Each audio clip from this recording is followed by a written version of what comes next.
नमस्कार। प्रस्तुत है मुंशी प्रेमचंद जी के द्वारा लिखी हुई एक कहानी बॉर्डम। मुझे देवीपुर गए 5 दिन हो चुके थे, पर एक दिन भी ऐसा न होगा कि बॉर्डम की चर्चा न हुई हो। मेरे पास सुबह से शाम तक गांव के लोग बैठे रहते थे। मुझे अपनी बहुज्ञता को प्रदर्शित करने का न कभी ऐसा अवसर ही मिला और न ही प्रलोभन। मैं बैठा बैठा इधर उधर के गप्पे उड़ाया करता। बड़े लाट ने गांधी बाबा से यह कहा और गांधी बाबा ने यह जवाब दिया। अभी आप लोग क्या देखते हैं? आगे आगे देखिए क्या क्या गुल खिलते हैं। पूरे 50,000 जवान जेल जाने को तैयार बैठे हुए हैं। गांधी जी ने आज्ञा दी है कि हिंदुओं में छूत छात का भेद न रहे, नहीं तो देश को और भी अधीन देखने पड़ेंगे, इत्यादि इत्यादि। लोग मेरी बातों को तन्मय होकर सुनते, उनके मुख फूल की तरह खिल जाते। आत्माभिमान की आभा मुख पर दिखाई देती। गदगद कंठ से कहते, अब तो महात्मा जी का ही भरोसा है। न हुआ बॉर्डम नहीं, आपका गला न छोड़ता, आपको खाना पीना कठिन हो जाता। कोई उससे ऐसी बातें किया करे तो रात ही रात बैठा रहे। मैंने एक दिन पूछा, आखिर यह बॉर्डम कौन है? कोई पागल है क्या? एक सज्जन ने कहा, महाशय पागल क्या है, बस बॉर्डम है। घर में लाखों की संपत्ति है। शक्कर की एक मिल सिवान में है, 2 कारखाने छपरे में हैं, 3-3, 4-4 सौ के तलब वाले आदमी नौकर हैं। पर इसे देखिए, फटे हाल घुमा करता है। घर वालों ने सिवान भेज दिया था कि जाकर वहां निगरानी करे। 2 ही महीने में मैनेजर से लड़ बैठा। उसने यहाँ लिखा कि मेरा इस्तीफा ले लीजिए। आपका लड़का मजदूरों को सिर चढ़ाए रहता है, वे मन से काम नहीं करते। आखिर घर वालों ने बुला लिया। नौकर चाकर लूटते खाते हैं, उसकी तो जरा भी चिंता नहीं। पर जो सामने आम का बाग है, उसकी दिन रात रखवाली किया करता है। क्या मजाल है कि कोई एक पत्थर भी फेंक सके?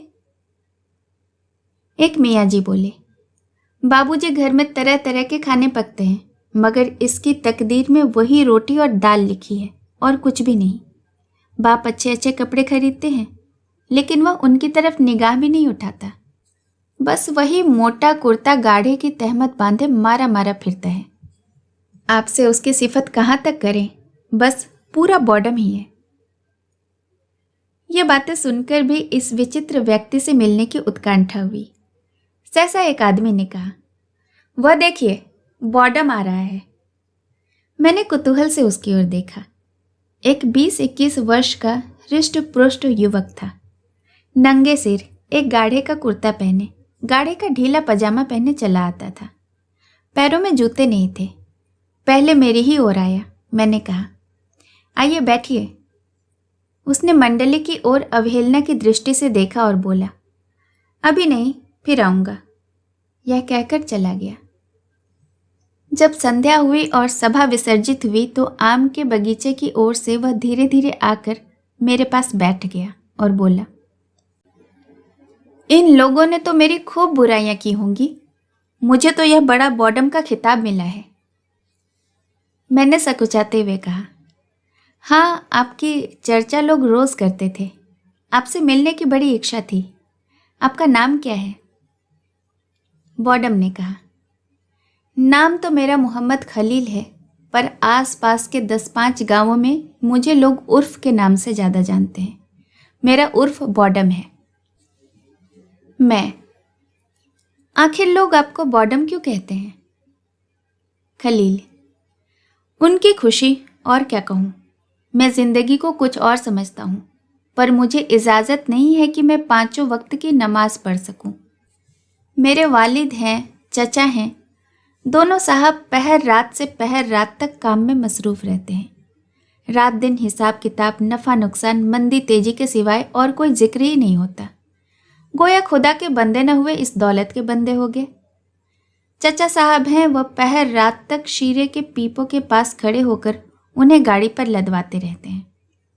वालिद साहब अक्सर अपने हाथों से शक्कर का वजन करते हैं। दोपहर का खाना शाम को और शाम का खाना आधी रात को खाते हैं। किसी को नमाज पढ़ने की फुर्सत नहीं है। मैं कहता हूँ, आप लोग इतना सिर मगज क्यों करते हैं? बड़े कारोबार में सारा काम एतबार पर होता है। मालिक को कुछ न कुछ बल खाना ही पड़ता है। अपने बलबूते पर छोटे कारोबार ही चला सकते हैं। मेरा उसूल किसी को पसंद ही नहीं, इसलिए मैं बॉडम हूं। मेरे ख्याल से तो आपका उसूल ठीक ही है।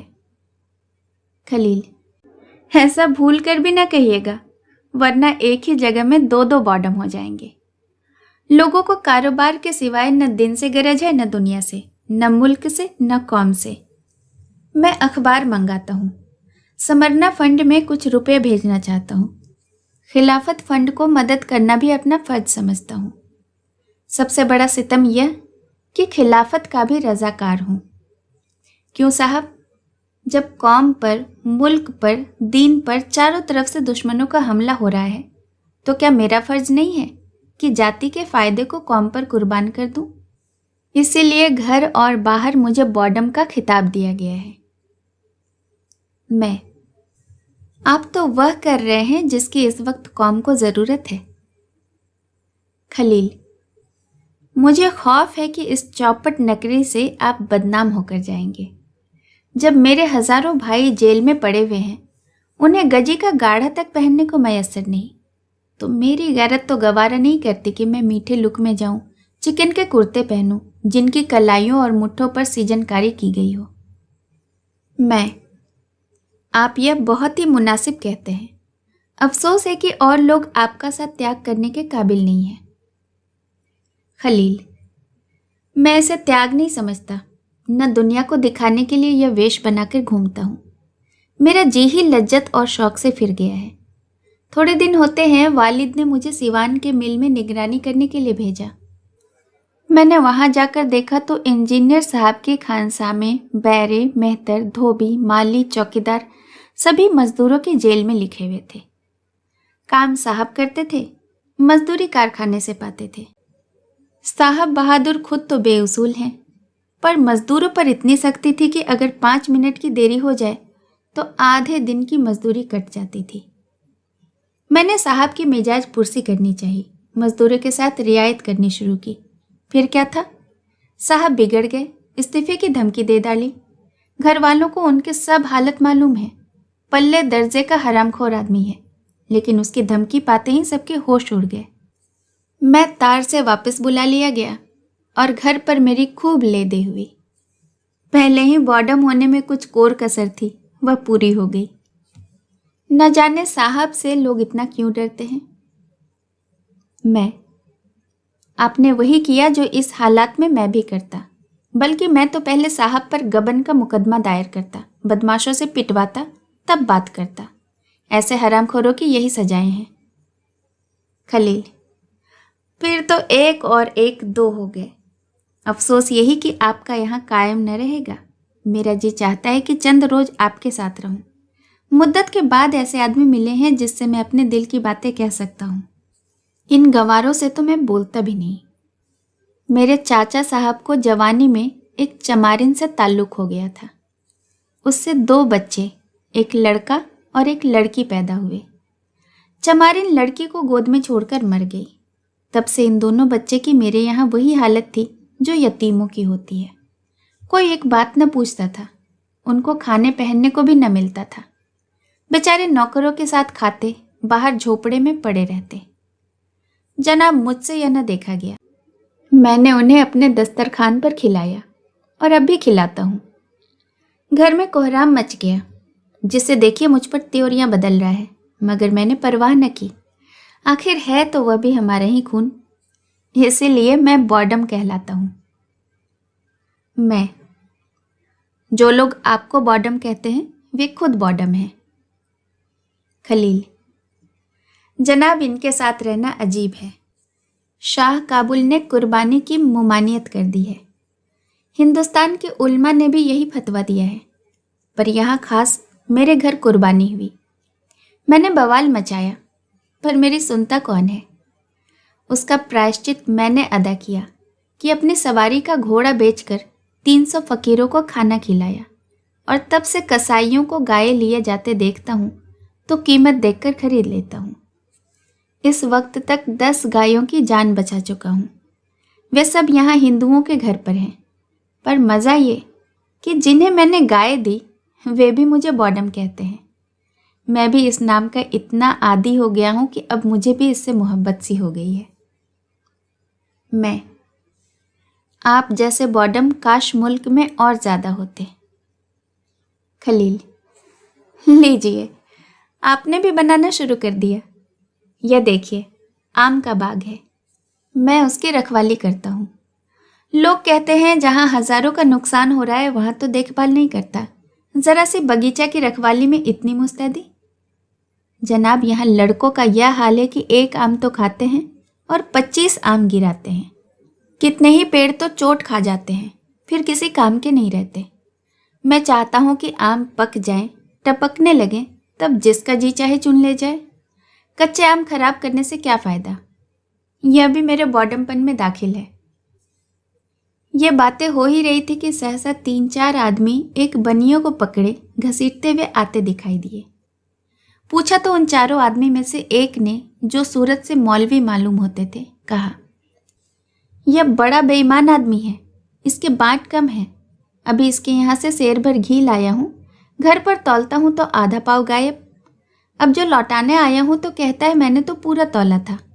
पूछो, अगर तुमने पूरा तौला था तो क्या मैं रास्ते में खा गया?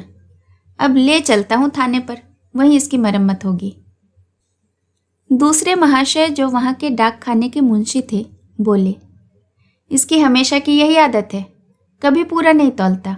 आज ही 2 आने की शक्कर मंगवाई, लड़का घर ले गया तो मुश्किल से 1 आने की निकली। लौटाने आया तो आंखें दिखाने लगा। इसके बाटों की आज जांच करानी चाहिए। तीसरा आदमी अहिर था। अपने सिर पर से खली की गठरी उतारकर बोला, साहब, यह 11 रुपये की खली है, 6 सेर के भाव से दी थी, घर पर तौला तो 2 सेर हुई। लाया हूं कि लौटा दूंगा पर लेता ही नहीं। अब इसका निपटारा थाने में ही होगा। इस पर कई आदमियों ने कहा कि यह सचमुच बेईमान आदमी है। बनिया ने कहा, अगर मेरी बाट रत्ती भर भी कम निकले तो 1000 रुपये दंड दूं। मौलवी ने कहा, तो कमबख्त टाँकी मारता होगा। मुंशी जी बोले, टाँकी मार देता है, यही बात है। अहिर ने कहा, दोहरे बाट रखे हैं, दिखाने के और बेचने के और। इसके घर की पुलिस तलाशी ले। बनिया ने फिर प्रतिवाद किया। पकड़ने वालों ने फिर आक्रमण किया। इसी तरह कोई आधा घंटा तकरार होती रही। मेरी समझ में न आता था कि क्या करूं। बनिया को छुड़ाने के लिए जोर दूं या जाने दूं। बनिए से सभी लोग जले हुए मालूम होते थे। खलील को देखा तो गायब, न जाने कब उठकर चला गया। बनिया किसी तरह न दबता था, यहाँ तक कि थाने जाने से भी न डरता था। ये लोग थाने जाना ही चाहते थे कि बॉडम सामने से आता दिखाई दिया। उसके एक हाथ में एक कटोरा था, दूसरे हाथ में एक कटोरा, और पीछे एक 7-8 बरस का लड़का। उसने आते ही मौलवी साहब से कहा, यह कटोरा आप ही का है काजी जी? मौलवी चौंक कर, हाँ है तो फिर तुम मेरे घर से इसे क्यों लाए? बॉडम, इसीलिए कि कटोरे में वही आधा पाव घी है जिसके विषय में आप बातें कर रहे हैं कि बनिए ने कम तौला। घी वही है, वजन वही है। बेईमानी गरीब बनिए की नहीं है, बल्कि काजी हाजी मौलवी जहूर अहमद की है। मौलवी, तुम अपना बॉडम पना यहाँ दिखाना नहीं। मैं किसी से डरने वाला नहीं हूँ। तुम लखपति होगे तो अपने घर के होगे। तुम्हें क्या मजाल था कि मेरे घर में जाते? बॉडम, वही जो आपको बनिए को थाने में ले जाने का था। अब यह घी भी थाने जाएगा। मौलवी सिट पिटाकर, सबके घर में थोड़ी बहुत चीज़ रखी ही रहती है। कसम कुरान शरीफ की, मैं अभी तुम्हारे वालिद के पास जाता हूँ। आज तक गांव भर में मुझ पर कोई ऐसा इल्ज़ाम नहीं लगा पाया। बनिया, मौलवी साहब, आप कहाँ जाते हैं? चलिए, हमारा आपका फैसला तो थाने में होगा। मैं एक न मानूंगा। कहलाने को मौलवी, दीनदार ऐसे बनते हैं कि देवता ही हैं, पर घर में चीज रखकर दूसरों के साथ बेईमानी करते हैं। यह लंबी दाढ़ी धोखा देने के लिए बढ़ाई है। मगर मौलवी साहब न रुके। बनिए को छोड़कर खलील के बाप के पास चले गए, जो इस वक्त शर्म से बचने का सहज बहाना था। तब खलील ने अहिर से कहा, क्यों बे, तू भी थाने जा रहा है? चल मैं भी चलता हूँ, तेरे घर से यह शेर भर खली भी लेता आया हूँ। अहिर ने मौलवी साहब की दुर्गति देखी तो चेहरे पर हवाइयाँ उड़ने लगी। बोला, भैया जवानी की कसम, मुझे मौलवी साहब ने सिखा दिया था। खलील, दूसरे के सिखाने से तुम किसी के घर में आग लगा दोगे? खुद तो बच्चा दूध में आधा पानी मिला मिला कर बेचते हो, मगर आज तुमको इतनी मुटमर्दे सवार हो गई कि एक भले आदमी को तबाह करने पर आमादा हो गए। खली उठाकर घर में रख ली, उस पर बनिए से कहते हो कि कम तौला। बनिया, भैया मेरी लाख रुपए की इज्जत बिगड़ गई, मैं थाने में रपट किए बिना न मानूंगा। अहिर, साहू जी अब की माफ़ी कर दो, मैं तो कहीं का न रहूँगा। तब खलील ने मुंशी जी से कहा, कहिए जनाब, आपकी कलई खोलो या चुपके से घर की राह लीजिएगा। मुंशी, तुम बेचारे मेरी कलई क्या खोलोगे? मुझे भी अहिर समझ लिया है क्या कि तुम्हारी भपकियों में आ जाऊंगा? खलील लड़के से, क्यों बेटा, तुम शक्कर लेकर सीधे घर चले गए थे?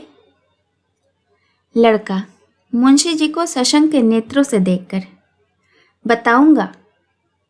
मुंशी, लड़के को जैसा सिखा दोगे वैसा ही तो कहेंगे। खलील, बेटा अभी अभी जो तुमने मुझसे कहा था वही फिर से कह दो। लड़का, दादा मारेंगे। मुंशी, क्या तूने रास्ते में शक्कर फांक ली थी? लड़का रोने लगा। खलील, जी हाँ, इसने मुझसे खुद ही कहा, पर आपने उससे तो पूछा नहीं, बनिए के सिर हो गए, यही शराफत है। मुंशी, मुझे क्या मालूम था कि उसने रास्ते में यह शरारत की। खलील, तो ऐसे कमज़ोर सबूत पर आप थाने क्यों कर चले थे? आप गवारों को मनी ऑर्डर के रुपये देते हैं तो उस पर 2 आने अपनी दस्तूरी काट लेते हैं, टके के पोस्ट कार्ड आने में बेचते हैं, जब कहिए तब साबित कर दूं। क्या आप उसे बेईमानी नहीं समझते? मुंशी जी ने बॉडम के मुंह लगना मुनासिब न समझा, लड़के को मारते हुए घर ले गए। बनिए ने बॉडम को खूब आशीर्वाद दिया। दर्शक लोग भी धीरे धीरे चले गए। तब मैंने खलील से कहा, आपने इस बनिए की जान बचा ली, नहीं तो बेचारा बेगुनाह पुलिस के पंजे में फंस जाता। खलील, आप जानते हैं कि मुझे इसका क्या सिला मिलेगा? थानेदार मेरे दुश्मन हो जाएंगे, कहेंगे यह मेरे शिकारों को भगा दिया करता है। वालिद साहब पुलिस से थर थर कांपते हैं, मुझे आड़े हाथों लेंगे कि तू दूसरों के बीच में क्यों दखल देता है। यह भी बॉडम पने में दाखिल है। एक बनिए के पीछे भले आदमियों की कलई खोलनी मुनासिब न थी। ऐसी हरकत बॉडम लोग ही किया करते हैं। मैंने श्रद्धापूर्वक शब्दों में कहा, अब मैं आपको इसी नाम से पुकारूंगा। आज मुझे मालूम हुआ कि बॉडम देवताओं को कहा जाता है। जो स्वार्थ पर आत्मा की भेंट कर देता है वह चतुर है, बुद्धिमान है। जो आत्मा के सामने, सच्चे सिद्धांत के सामने, सत्य के सामने स्वार्थ की, निंदा की परवाह नहीं करता, वह बॉडम है, निर्बुद्धि है। बॉडम कहानी सुनने के लिए आपका बहुत बहुत धन्यवाद। जल्द मिलूंगी एक नई कहानी के साथ। नमस्कार।